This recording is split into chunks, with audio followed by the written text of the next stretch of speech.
Hello दोस्तों, मेरा नाम है नीरज। स्वागत है आपका ITI टिक्स यूट्यूब चैनल पर। दोस्तों, जैसा कि आपका DRDO सेप्टेम्बर टाइम का CBT1 एग्ज़ाम हो गया है, इसके बाद जो रिज़ल्ट आएगा तो रिज़ल्ट आने के बाद आपको 8 गुना बच्चा सेलेक्ट किए जाएंगे स्किल टेस्ट के लिए। तो DRDO का जो ट्रेड टेस्ट होता है, जिसको स्किल टेस्ट बोलते हैं, तो भाई आपका कैसा होने वाला है, इससे संबंधित सारी जानकारी हम आपको देने वाले हैं और किस तरीके से आपको DRDO सेप्टेम्बर टाइम के स्किल टेस्ट की तैयारी करनी है। अगर आप यह जानना चाहते हैं तो वीडियो को पूरा ज़रूर देखिएगा और स्किल टेस्ट से संबंधित सारी जानकारी हम आपको देने वाले हैं। तो दोस्तों, जैसा कि आपको पता होगा कि जो सेप्टेम्बर 9 का एग्ज़ाम हुआ था 2019 में, तो उससे संबंधित जो जानकारी है उसी के हिसाब से हम आपको बताने वाले हैं कि आपका 2023 में सेप्टेम्बर टाइम का एग्ज़ाम होने वाला है, उसमें किस तरीके से आपका ट्रेड टेस्ट लिया जाएगा। दोस्तों, अभी सेप्टेम्बर टाइम के एग्ज़ाम में टोटल 826 पोस्ट हैं, जिनमें आपको 8 गुना बच्चा बुलाए जाएंगे स्किल टेस्ट के लिए। 8 गुना मतलब क्या होगा कि 826 बच्चे आपके हैं, तो इसमें से आपको 6608 बच्चे आपके लिए बुलाए जाएंगे स्किल टेस्ट के लिए। तो ये पोस्ट के हिसाब से है। अगर आप फिटर ट्रेड से हैं तो उसका 8 गुना बुलाया जाएगा। तो सभी के लिए टोटल यहाँ पर सीट दी गई हैं 826। तो इनमें से आपको कुल 6608 बच्चों को इनको सिलेक्ट करना है CBT एग्ज़ाम के बाद।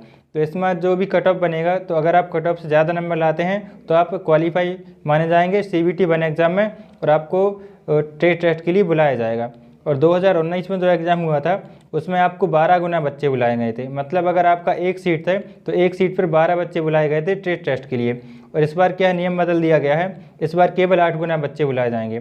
तो इस तरीके से आप समझ सकते हैं कि इस बार आपका कंपटीशन थोड़ा ज़्यादा नहीं रहेगा। आपको अगर थोड़ा बहुत भी नॉलेज है आपके ट्रेड से संबंधित तो आप इसमें क्वालिफाई कर पाएंगे। जो आपका एग्ज़ाम होने वाला है ट्रेड टेस्ट का, इसमें आपको केवल क्वालिफाई करना है।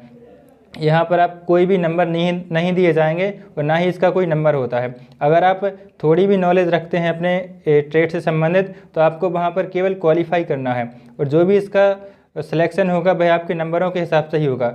आपका ट्रेड टेस्ट होने के बाद आपको एक और मेरिट बनेगी। जो बच्चे सिलेक्ट हो जाएंगे स्किल टेस्ट में क्वालिफाई हो जाएंगे तो उनका एक अलग से मेरिट बनाया जाएगा। तो उस हिसाब से जो बच्चे सिलेक्ट होंगे उनका डॉक्यूमेंट वेरिफिकेशन करके उनको ज्वाइनिंग दी जाएगी। तो हम आपको बताते हैं किस तरीके से आपका यह स्किल टेस्ट होने वाला है। दोस्तों, स्क्रीन पर देख सकते हैं, यह है DRDO ITI का जो टेक्नीशियन A का एग्ज़ाम है उसका स्किल टेस्ट का एडमिट कार्ड है। यहाँ पर आप एडमिट कार्ड में देख सकते हैं, जूम करके हम आपको बताते हैं। इस तरीके से एडमिट कार्ड आता है। तो यहाँ पर आपको समय हम बता देते हैं। इसमें टाइम दिया गया है 4 बजे से 5 बजे तक। जो यह बच्चा है इसका स्किल टेस्ट के लिए जो टाइम दिया गया था वह 4 बजे से 5 बजे तक दिया गया था। तो यहाँ पर हम अंदाज़ा लगा सकते हैं इसका केवल 1 घंटे का यह जो स्किल टेस्ट है यह 1 घंटे के लिए एग्ज़ाम था।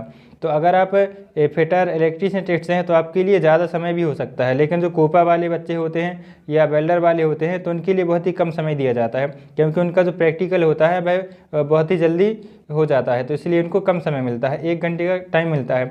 तो हम कह सकते हैं कि आपके लिए स्किल टेस्ट में कम से कम 1 या 2 घंटे का टाइम लगेगा। उतने में ही आपका क्वालिफाई नेचर का जो है वो आपका एग्ज़ाम ले लेंगे। किस तरीके से जो भी उनका होगा प्रोसीजर, उस तरीके से ऐसा आपका एडमिट कार्ड जारी किया जाएगा। तो एडमिट कार्ड लेकर आपको जाना होगा, वहाँ पर आपको स्किल टेस्ट क्वालिफाई करना होगा। दोस्तों, जैसे ही आप स्किल टेस्ट के लिए जाएंगे DRDO के सेंटर पर, वहाँ पर आपके लिए कुछ बच्चे सेलेक्ट किए जाएंगे। उनमें से एक ग्रुप बनाया जाएगा, या 50-50 का ग्रुप बनाया जाएगा, या 100-100 बच्चों का ग्रुप बनाया जाएगा। और जैसे ही आप वर्कशॉप में एंट्री करेंगे, वहाँ पर एक ड्राइंग बनी हुई होगी। तो उस ड्राइंग को देखकर आपके लिए जॉब दिया जाएगा कि किस तरीके से आपको यह जॉब बनाना है। अगर आप इलेक्ट्रीशियन से हैं तो आपके लिए कुछ ड्राइंग बनी होगी और इस तरीके से आपको बनाना होगा। जो भी उसका प्रैक्टिकल होता है, कैसे उसका प्रैक्टिकल करना है, अगर आप थोड़ा बहुत भी नॉलेज रखते हैं अपनी ट्रेड से संबंधित तो आप वह जो ड्राइंग दी गई है उसको देख करके जो भी प्रैक्टिकल होगा उसका आप अच्छे से कर पाएंगे। और दोस्तों, अगर आपका सवाल होगा कि स्किल टेस्ट में आपसे क्वेश्चन पूछे जाएंगे, तो इसका आंसर है कि हाँ, वहाँ पर आपको 20 या 25 क्वेश्चन आपको आपके ट्रेड से संबंधित बेसिक जो होते हैं वह पूछे जाते हैं। जो पिछली बार 2019 में एग्ज़ाम हुआ था वहाँ पर 20 क्वेश्चन पूछे गए थे, सभी बच्चों से पूछे गए थे। इलेक्ट्रीशियन का हमारा एक दोस्त था, उन्होंने हमको बताया है कि उनसे 20 क्वेश्चन ऐसे पूछे गए थे, एक कागज़ में लिखे हुए थे। उनमें फिल इन द ब्लैंक्स वाले थे और जो सत्य असत्य वाले एग्ज़ाम होते हैं, क्वेश्चन होते हैं, वही भी 5 क्वेश्चन उनसे पूछे गए थे। वहाँ पर उनको निशान लगाना था कि यह बात सत्य है या असत्य है। तो इस तरीके से आपसे क्वेश्चन भी पूछे जाएंगे और आपका जो टेस्ट होता है स्किल टेस्ट, वही भी टेस्ट भी लिया जाएगा। जो प्रैक्टिकल होता है आपसे प्रैक्टिकल भी करवाया जाएगा और आपसे क्वेश्चन भी पूछे जाएंगे। तो ये दोनों तरीके से आपका एग्ज़ाम होगा। दोस्तों डीआरडीओ का जो ऑफिशियल वेबसाइट है वहाँ पर जो सेप्टम टेम्प का नोटिफिकेशन है वहाँ पर दिया गया है कि आपका जो स्किल टेस्ट होने वाला है वह आपका या तो फिर इंटरव्यू मेथड से होगा या तो फिर आपका एक डेमोंस्ट्रेशन मेथड होता है। तो यह दोनों क्या होते हैं वह हम आपको बताने वाले हैं। जो इंटरव्यू मेथड होता है इसमें क्या होता है, 5 बच्चों का एक ग्रुप बनाया जाता है और जो सर लोग होते हैं, जो एग्जामिनर होते हैं, वह सामने बैठे होते हैं, 5 बच्चों को सामने बुलाया जाता है और उनसे क्वेश्चन पूछे जाते हैं। या तो फिर उनसे डायरेक्टली वो ट्रेड थ्योरी से संबंधित क्वेश्चन पूछेंगे या तो फिर वो अपने टेबल पर सामने कुछ टूल्स रखे होंगे। जैसे अगर आप फिटर ट्रेड से हैं तो आपके लिए वहाँ पर फाइल, हैमर, पंच इस तरीके के टूल्स रखे होंगे। या तो फिर अगर आप इलेक्ट्रीशियन से हैं तो इलेक्ट्रीशियन के जो टूल्स होते हैं, स्क्रू ड्राइवर वगैरह, तो वह आपके रखे जाते हैं और एक एक टूल्स उठाकर वह आपको देते जाएंगे और पूछेंगे कि इसकी जानकारी हमको बताइए। जैसे स्क्रू ड्राइवर है तो पूछेंगे कि इसकी लंबाई कहाँ से ली जाती है, फाइल है तो फाइल का पूछा जाएगा कि फाइल की साइज़ कैसे ली जाती है। तो इस तरीके से वह आपसे नॉर्मली जो क्वेश्चन होते हैं वह पूछेंगे। तो उनका बेसिक ये होता है कि आप किस तरीके से उसका आंसर दे पाते हैं। अगर आप टूल से संबंधित कुछ भी जानकारी रखते होंगे तो कुछ ना कुछ उनको आंसर ज़रूर देंगे और इतने में वह आपको क्वालिफाई कर देंगे।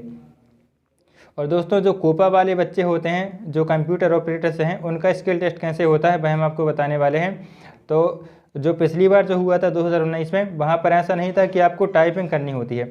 जैसे क्या होता है, बहुत सारे एग्ज़ाम होते हैं तो एग्ज़ाम के बाद जो कंप्यूटर का होता है टेस्ट लिया जाता है, उसमें टाइपिंग दी जाती है।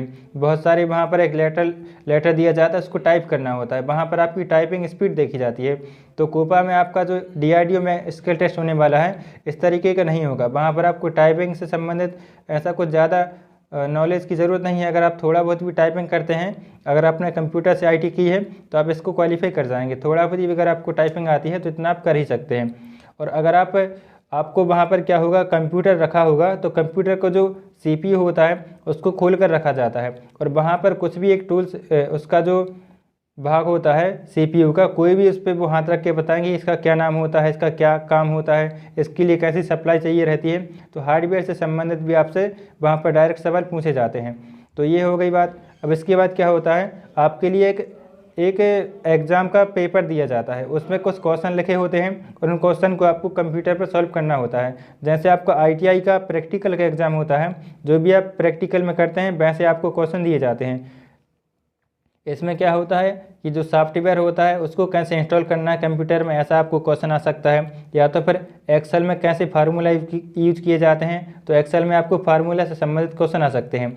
और या तो फिर आपको कोई भी लेटर लिखने के लिए दिया जा सकता है। लेटर मतलब क्या होता है, एप्लीकेशन, कोई भी एप्लीकेशन लिखने के लिए आपको दे दिया जाएगा।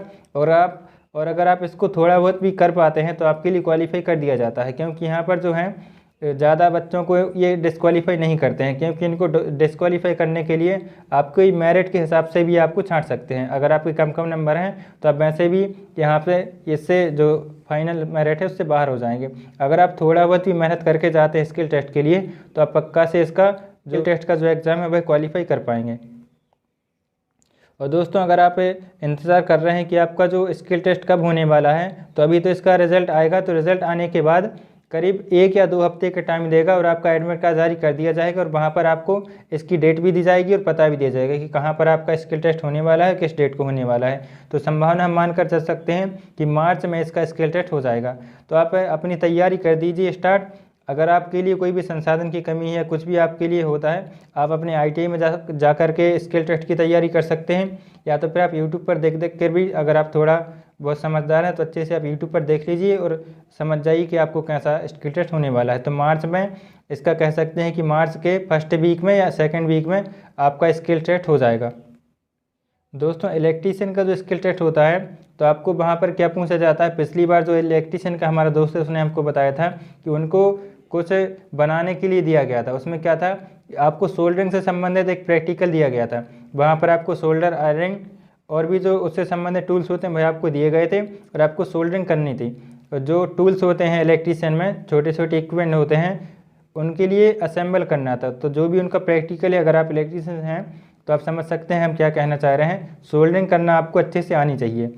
और इलेक्ट्रीशियन में जो भी बेसिक प्रैक्टिकल हैं, आपने जो भी पढ़े होंगे आईटीआई में, अगर आप जानते हैं तो आप इसको थोड़ा रिवाइज कर लेना। आपको इलेक्ट्रीशियन में, अगर आप इलेक्ट्रीशियन ITI करे हैं तो आपके जो भी प्रैक्टिकल हैं वो थोड़े बहुत भी अगर आपको आते हैं तो आप इलेक्ट्रीशियन में इसका क्वालिफाई कर पाएंगे।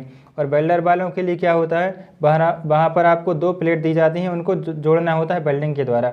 या तो फिर आपको टी जॉइंट दे दिया जाएगा कि आप इसको टी जॉइंट करके इसकी वेल्डिंग करिए, या तो फिर आपको फ्लैट जॉइंट होता है वह आपको बताया जाएगा। तो वेल्डिंग से संबंधित जो भी जॉइंट होते हैं वह आप अच्छे से प्रैक्टिस उनका कर लेना, तो आप वेल्डर का जो ट्रेड टेस्ट होता है वो क्वालिफाई कर पाएंगे। और दोस्तों यहाँ पर एक बात हम और आपको बता देते हैं, अगर आप ITI के बाद अगर आपने अप्रेंटिसशिप की है तो आपके लिए कोई भी यहाँ पर डिस्क्वालीफाई नहीं कर सकता है। जो भी वहाँ पर एग्जामिनर होगा वह आपको देखेगा कि अगर आपने ITI के बाद अप्रेंटिसशिप भी की हुई है तो आप इसको बहुत आसान तरीके से जल्दी से इसका क्वालिफाई कर पाएंगे। इसमें आपको कोई भी एग्ज़ाम में नंबर नहीं दिए जाएंगे, आप चाहे कितना अच्छा भी प्रैक्टिकल बनाकर आपको देंगे उसका आपको कोई फ़ायदा नहीं मिलेगा। अगर आप थोड़ा बहुत भी कुछ बिगाड़ देते हैं उसमें या कुछ कमियां रह जाती हैं आपकी, लेकिन फिर भी अगर आपको संतुष्ट होते हैं वो तो क्वालिफाई आपको कर देते हैं। तो आप चाहे कितना अच्छा कर लें कितना बुरा कर लें, इससे आपको फ़र्क नहीं पड़ने वाला है, यहाँ पर केवल आपको क्वालिफाई करना है।